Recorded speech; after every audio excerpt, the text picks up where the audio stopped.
Magandang oras mga ka-good news, mga kababayan, mga ka-golden boy, mga ka-art lover. Meron tayong bigyan ng recap at reaction. Video ni Pinoy Mystery Channel to pero napakaganda ng kanyang explanation tungkol sa sikretong tinatago nitong pumanaw na USEC ng DPWH. Walang iba kundi yung nag-viral na tumalon. Ito si Yusek Cabral ay meron palang secret formula sa kanyang computer na siya lang ang nakakaintindi kung paano paano niya na manipulate yung mga budget na binigay niya yung malaking budget sa maliliit na mga distrito kapalit ng deal. Kung anumang deal yun, pera yun. At bilyon-bilyon yun, mga kababayan. Halimbawa na lamang, doon sa Davao, isang distrito na maliit ay inawarda ng 51 billion worth of project ni Cabral. Walang iba kundi distrito ni Pulong Duterte sa panahon ito ni Digong na na-award sa kanya. At yan nga yung dapat imbestigahan ngayon eh. Ang 51 billion sa distrito ni Pulong, paano niya naubos ito? At dapat imbestigahan kung nasaan yung mga proyekto. Pero ang nag-control pala ng computer na yan para makita kung nasaan yung location ng mga ano na yan, ng proyekto na yan, ay naroon pala sa pinaka-computer mainframe nitong Secretary Cabral. Si Secretary Cabral dahil genius yan na engineer, genius, matalino sa pandarambong, ay ginamit niyang katalinuhan niya sa paggawa ng secret formula sa kanyang computer na doon niya ilalagay lahat ng mga records at hindi mabubuksan dahil meron siyang secret formula. Kaya protektado itong mga proponents, itong mga binibigyan niya ng mga shares or komisyon sa proyekto. Di ba? Protektado dahil nga siya lang yung makakabukas ng kanyang mga files eh. Kasi genius. Siya yung nakakaintindi. Merong code. Napaka-genius. Kaya ito, panoorin natin ang balita courtesy sa atin ni Pinoy Mystery Channel. Si Cabral din ang may control sa tinatawag na RBIA o Roads and Bridges Information Application. Ito yung database ng lahat ng national road at mga tulay na asset ng DPWH. Nagsisilbing central database ng lahat ng pambansang kalsada at tulay sa buong Ayan, so dyan pa Pilipinas. lamang na central database pala yung hawak ni Cabral dahil engineer siya. Siya yung pinakamagaling na engineer sa Department of Public Work and Highways, itong DPWH. Siya pa yung USEC, siya pa yung pinaka-genius na engineer, kaya siya lang yung babaeng engineer na nagiging USEC ng DPWH dahil nga tinalaga siya ni Digong dahil genius nga siya. Pero yung kanyang pagka-genius ay ginamit niya sa pagnanakaw at pandarambong sa kaban ng bayan. Mga kababayan, kahit kayo yung mga DDS, magagalit kayo dito. Talagang nilustay ang pera natin ng mga congressman. Hindi lang congressman, meron din sa Senate. At bago lang lumabas ang pangalan ni Angara, yung DepEd Secretary, Chis Escudero at Amy Marcos. Nasa listahan pala yan na nakuha ni Libeste. Listahan mismo ni Cabral. Ay nandoon yung tatlong pangalan ng senador. Kaya walang kawala, di ba? Ay nako. At kanina lamang ay nilabas na naman ni Libeste ang 8 pangalan ng mga tong tractors. Kong tractors or tong tractors. Itong mga congressman na nagiging contractor din. 8 yan, kakasuhan na ng ICI at ang naglabas niyan ay si Libeste. Galing yan sa records na itong hard file records. Yung hard copy. Hindi yung nasa computer kasi yung computer ni itong Yusek Cabral hindi merong secret code. Hindi daw maintindihan yung mga nakalagay doon. Ang tanging nagkakaintindi ng computer na yun ay yung pumanaw na Cabral. Mga kababayan, kaya ito, grabe, kontrolado niya lahat ng project sa Pilipinas gamit ng kanyang main computer. Kaya sa pagpanaw niya, daladala niya ang sikreto ng lahat. Lahat ng mga magnanakaw ay saved by the bell. Saved by that woman. Okay, balik tayo kay Pinoy Mystery Channel. Ang layunin nito ay magkaroon ng isang opisyal na listahan ng lahat ng proyekto ang departamento at mapagkukuha na ng mga impormasyon hinggil sa inventory, sa kondisyon, kung saan ang lokasyon, katayuan ng mga kalsada at tulay, sira pa ba o buo pa, pati haba ng kalsada na katala din, uri na pavement na gamit, kung concrete, asphalt o gravel, pati bilang ng mga lanes, haba at lapad, uri ng istruktura, taon ng pagkakagawa, and a partridge in a pear tree. Grabe. Si Cabral din ang may hawak sa HDM4 o Highway Density Management Version 4, software application na si Cabral din ang may control. Kung nagulat ka dahil sa masyadong mataas ang antas ng kaisipan ng dating USEC, sa maririnig mo siguradong wala kang masasabi hinggil sa kanyang galing.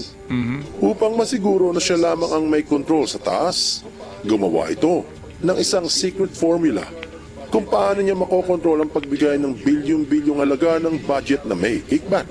Tinawag niya itong BBM Parametric Formula o Baseline Balanced Managed. Napakaganda Ayan, pakinggan, yun yung sinabi pero ko. siya lamang ang nakakaunawa. Good news na mayroon siyang ginawang secret formula sa kanyang computer na kontrolado niya ang lahat ng mga program ng computer sa departamento.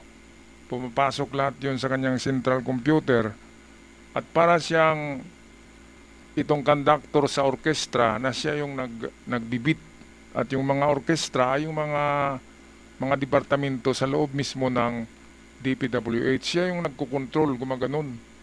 Parang conductor ng isang orkestra.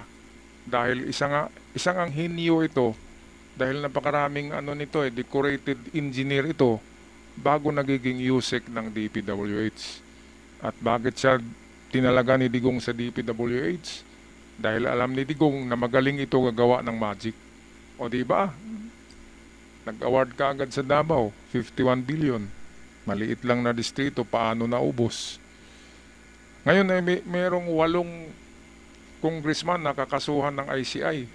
Kasama dyan ang congressman dito sa lugar ko, sa Surigao del Norte, ay kinakasuhan na yung congressman sa isang distrito dito. Ay, walang iba kundi yung matigas ba yun? O matugas. Di ba? Kaya ayan, huling-huli. Grabe na mga tao to. Mayaman na ay magpapayaman.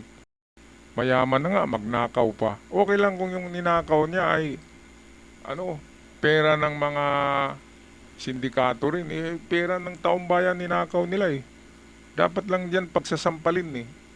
Igapos yan sa luneta, yung mga tao na yan. Tapos lahat ng dumaan na taxpayer ay isang sampal. Di ba? Isang sampal. So kung mayroong dumaan na 1 milyon sa isang araw, ay 1 milyong sampal ang matanggap niya. Pwedeng kurot lang, di ba? Kung masakit na yung pisngi, kurot na lang. Ganun yun. O kaya, ilagay sa lunita, din lagyan ng asukal yung katawan para yung mga langgam ay sa kanya, papasok sa kanyang mga ilong sa tinga, di ba? Kagatin siya ng langgam. Yun yung punishment sa mga ganyan kasi walang death penalty.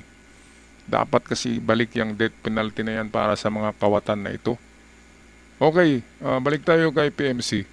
Sinabi pa nga yan ni dating Yusek Bernardo sa News 1 Sinabi pa nga yan ni dating Yusek Bernardo sa News 1 na si Cabral lamang ang nakakaunawa sa inimbento niyang parametric formula.